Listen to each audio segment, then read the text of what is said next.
2018 seems to be the year of the pirate, with two massive pirate titles being released, Rare's Sea of Thieves and Ubisoft Singapore's Skull and Bones. And while these games do share some similarities, they are two very different games. Hey everyone, my name is Sam, also known as Mr. Stainless, and this is Game Anatomy, a series where I dissect the lore and give you the lowdown on our favourite games. And today, we're taking a look at the differences between Skull and Bones and Sea of Thieves, so that you can figure out which game is right for you. Now first of all, there's a platform difference. Sea of Thieves is made by Rare, which is a Microsoft studio. As such, it is being released on Xbox One and PC.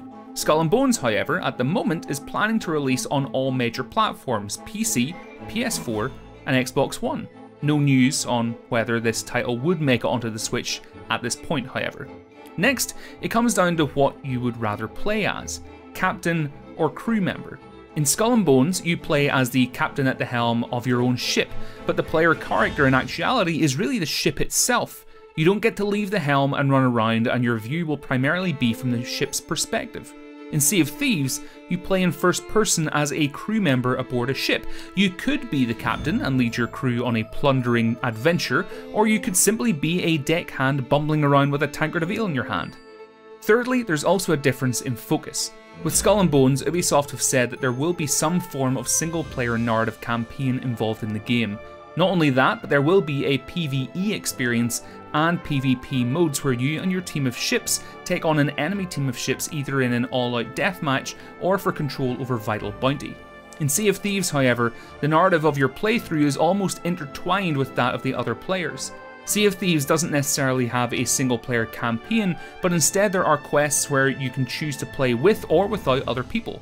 I wouldn't necessarily say then that Sea of Thieves is a single-player game, but rather a multiplayer co-op title that you can play, well, on your own, if you choose to do so.